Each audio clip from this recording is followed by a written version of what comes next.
मैं वास्तविकता में आपको बधाई तो दे चुका हूं धम्मचक्र प्रवर्तन दिवस की, लेकिन मैं वास्तविकता में पीड़ा में, और मैं आज आपसे अपनी पीड़ा का इजहार करना चाहता हूं। आप जानते हैं देश का माहौल अच्छा नहीं। एक तरफ अभी कुछ दिन पहले उत्तर प्रदेश में हरिओम वाल्मीकि को पीट पीट के मार दिया, और पीटा भी ऐसे नहीं, जानवरों की तरह पीटा, जानवरों की तरह। जब तक वो मर नहीं गया तब तक उसको पीटते रहे। ऐसे लोगों को इंसान नहीं माना जा सकता जो किसी की जान लेने को अपनी ताकत समझते हो। और मैं उसको ताकतवर भी नहीं मानता जो किसी कमजोर पे जुल्म करता है।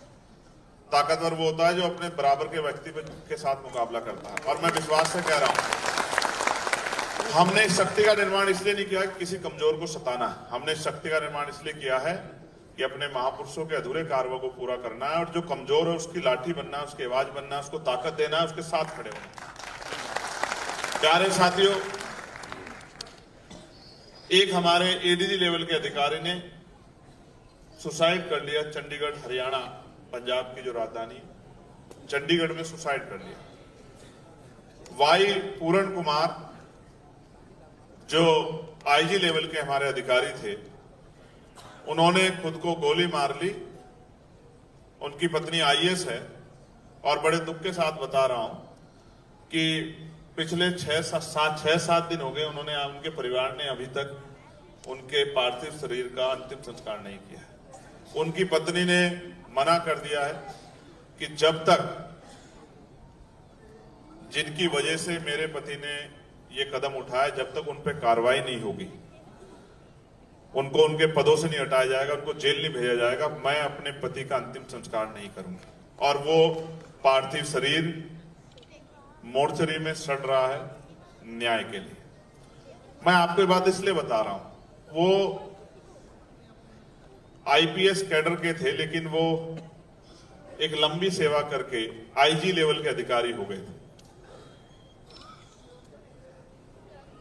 एक आईजी लेवल का अधिकारी जिसकी पत्नी, खुद की पत्नी आईएएस हो, सर्वोच्च सेवा का हिस्सा हो, उसी प्रदेश के सीनियर कैडर की मेंबर हो, उनके साले पत्नी के भाई विधायक हो, उनकी पत्नी के भाई की बहन कमिश्नर हो, जब इस परिवार को न्याय नहीं मिल रहा है तो आम गरीब व्यक्ति की स्थिति क्या होगी? ये बहुत बड़ा प्रश्न हम सब लोगों के सामने। और सबसे बड़ा अपमान मुझे ये महसूस हुआ कि पहली बार एक बुद्धिस्ट व्यक्ति चीफ जस्टिस ऑफ इंडिया बना, और उनके ऊपर जिस तरह से जूता फेंका गया, ये जूता उनके ऊपर नहीं फेंका गया, ये पूरे हक वंचित समाज के मुंह पे तमाचा मारने के लिए जूता फेंका गया। ये एहसास कराने के लिए कि आप किसी भी कुर्सी पे बैठ जाओ, हम आपको उसी नजरिए से देखेंगे जिस नजरिए से भारत की सामाजिक व्यवस्था में हजारों साल हमने आपको रखा है। ये बहुत बड़ा तकलीफ दे। वो मेरी आदत है कि मैं सिपाही हूं, लड़ता हूं, लेकिन मैं सोचता हूं कि आज हालत ऐसी है कि मुझे इस लेवल के अधिकारियों की, इतने बड़े बड़े पदाधिकारियों की लड़ाई लड़नी पड़ रही, जबकि ये लड़ाई मैंने शुरू की थी उन गरीबों के लिए जिनकी आवाज उठाने वाला कोई नहीं, जिनको बाबा साहब अंबेडकर ने मूक नायक का नाम दिया, कि वो अपनी लड़ाई खुद नहीं लड़ सकते, उनकी लड़ाई लड़ने के लिए हमें संगठन बनाना है। लेकिन आज आप स्थिति देखो, जैसे जैसे आजादी के बाद देश को प्रोग्रेस करना चाहता, संवैधानिक मूल्य को अपनाना था, संवैधानिक मूल्य को अपनाने की बजाय इस देश में एक बड़ी शक्ति इस बात के साथ लगी है कि पुनः मनुस्मृति का माहौल बने, पुनः मनुस्मृति का राजकाज आए, और भारतीय संविधान के आधार पर जो सामाजिक न्याय, सामाजिक भाईचारा और समता समानता का राज व्यवस्था चल रही है, ये राज व्यवस्था खत्म है।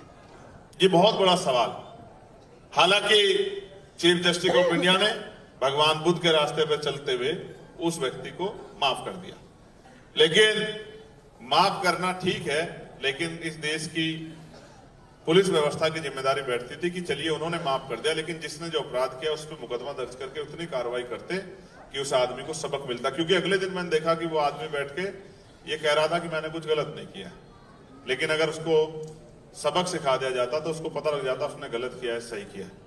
प्यारे साथियों, महाराष्ट्र मैं 1 जनवरी को आता हूं, इस बार मैं अक्टूबर में आ गया। जब मैं महाराष्ट्र आता हूं तो जब मैं चलता हूं उत्तर प्रदेश से दिल्ली के रास्ते, तो मैं बढ़िया मजबूत जैकेट पहन के प्लेन में बैठता हूं। लेकिन जैसे ही मैं वो प्लेन यहां उतरता है पुणे में या मुंबई में, तो वो जैकेट मुझे उठा के रखनी पड़ती है। इसका मतलब ये है कि वहां से यहां की दूरी में तापमान बदल जाता है, लेकिन समस्या नहीं बदलती। जो समस्या वहां है वही समस्या यहां भी हमारे लोग, अभी मैं कर्मचारियों की मीटिंग में गया था, बड़े बड़े लेवल के अधिकारी कर्मचारी थे, उनकी मीटिंग में गया था, तो वो भी मुझसे समस्या समस्या समस्या ही बता रहे थे। मेरी आवाज आ रही है ना? तो वो भी मुझसे कह रहे थे ये समस्या है, ये समस्या है, ये समस्या है, ये समस्या है, ये समस्या। मैं ये सोच रहा था कि ये सब लोग वो हैं जो हजारों लोगों की लड़ाई लड़ सकते हैं, इन पे भी समस्या है, और जिस गांव देहात में मैं जाता हूं वहां भी समस्या है। तो खुशहाल लोग कहां? तो खुशहाल लोग वहीं होते हैं जहां बाबा साहब अम्बेडकर ने जो कहा कि political power is the master की, इट इज द मास्टर की। जहां राजनीतिक शक्ति होती है वहीं खुशहाली होती है, क्योंकि भारत लोकतांत्रिक व्यवस्था में है।